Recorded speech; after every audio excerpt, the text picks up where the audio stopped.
While governor of New York, Theodore Roosevelt stated, "We do not admire the man of timid peace. We admire the man who embodies the victorious effort, the man who never wrongs his neighbor, who is prompt to help a friend or even an enemy, but who has those stern qualities necessary to win the strife of actual life."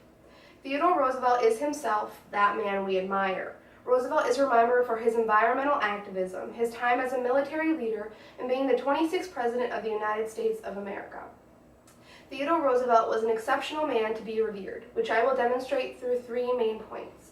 First, Theodore Roosevelt was an avid conservationist. Second, Theodore Roosevelt had an outstanding political career. And third, Theodore Roosevelt overcame tremendous obstacles.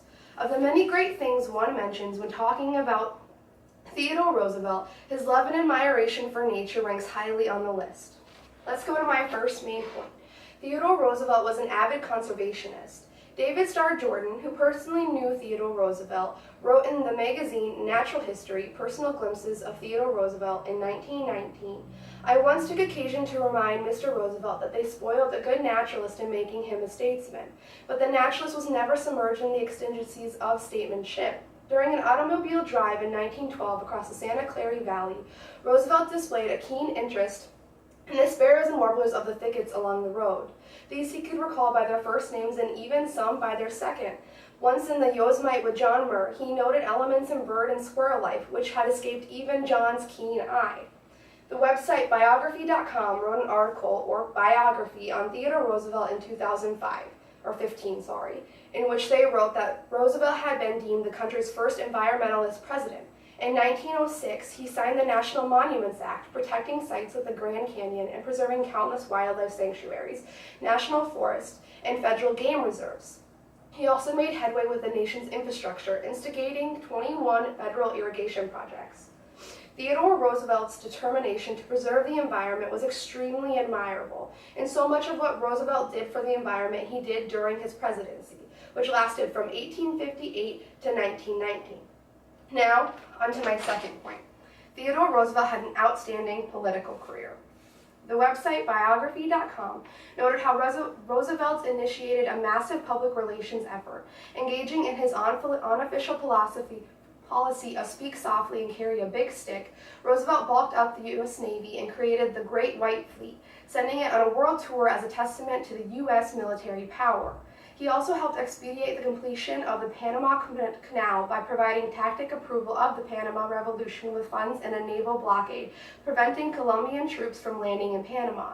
President Roosevelt was awarded the Nobel Peace Prize in 1906 for his role in negotiating the end of the Russo-Japanese War.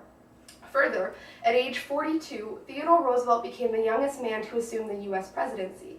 Theodore Roosevelt's presidency is distinguished by his dedication to prosecuting monopolies under the Sherman Antitrust Act.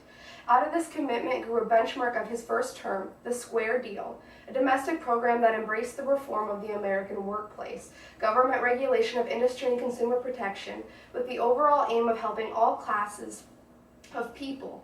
Roosevelt's charismatic personality and impassioned combination of pounding fists and empathetic rhetoric undoubtedly helped in pushing his agenda. Theodore Roosevelt's presidency is what the majority of people know him for, and arguably the main reason that he is such an exceptional man. However, while many people are aware of the great presidency that Theodore Roosevelt had, many people are unaware of the hardships that Roosevelt dealt with leading up to said presidency. Now, on to my third and final point. Theodore Roosevelt overcame tremendous obstacles. The website biography.com talks about how Roosevelt took a keen interest in the Spanish-American War.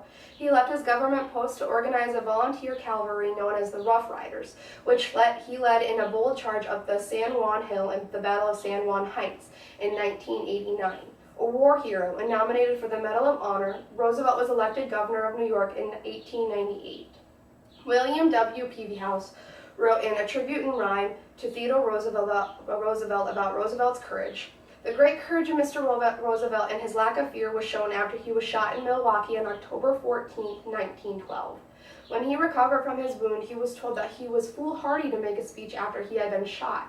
"Why?" said Roosevelt in reply. "I didn't really think I had been mortally wounded. If I had been mortally wounded, I would have bled from the lungs.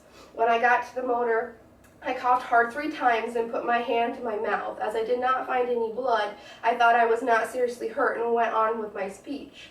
On this occasion, the physician urged him to return to the hotel and not go to the auditorium to speak.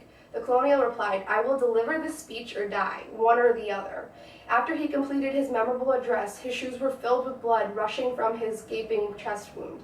The colonial displayed heroic courage of the highest type. The fact that Theodore Roosevelt faced and rose above almost all of these challenges is proof of his extraordinary character. As we can see, Theodore Roosevelt's greatness is not only in his actions that we know and recognize as admirable, but also the obstacles that he was forced to overcome leading up to those actions. Theodore Roosevelt is much more than another president of the United States.